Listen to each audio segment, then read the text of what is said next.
ነፃነት ወርቅነህ ህይወቱ ካለፈ በኋላ ታዋቂውና ተወዳጁ ፊልም ባለሙያ ያሬድ ሹመቴ ማለት ነው ስለሱ በፌስቡክ ገጹ ላይ እንደዚህ ሲል ጽፎ ነበረ። በጣም ስለነካኝ ነው እንግዲህ እስኪ ላጋራችሁ።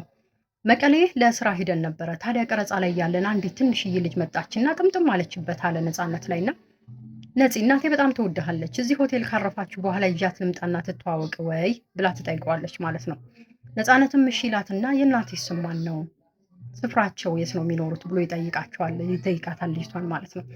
ታዲያ ልክ ቀረጻ እንደጨረስን በቃ ባልደረቦቻችን ይሰብስቡት እቃውን እኔ እናንተ የሆነ ስፍራ ላይ ሄደን እንመጣለን አለኝና ባጃጅ ኮንትራት ይዘን የሆነ ቦታ ላይ ሄደን አለ። ቦታውን እየጠየቀ ታዲያ ወርደን ከባጃጅ ሰዎችን ስንጠይቅ አለ ከሚጠይቁት ሰዎች ጋር ሁሉ ፎቶ ይነሳ ነበር አለ።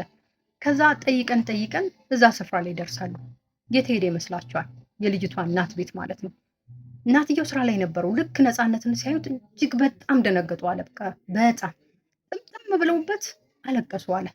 በህይወቴ አለ ያሬድ ሹመቴ ሰው ሰርፕራይዝ እንደዚህ ሲያስለቅሰው በፍጹም አይቼ አላቅም ሲል ስለ ነፃነት እንግዲህ እንደዚህ ብሎ ጽፏል ማለት ነው። ያው እንግዲህ ቅልብ ካለ መልካምነት ካለ ሰው ከሞተ በኋላ ደግሞ በሰዎች እንዲህ ይመሰክርለታል። ይሄም የሆነው ታዲያ መልካምነት ብቻ ካለ ነው እንጂ ያው ልባችን ለደነደነ ሰዎች ማንም ምስክር ሊሆነንም አይችልም ካለፍን በኋላ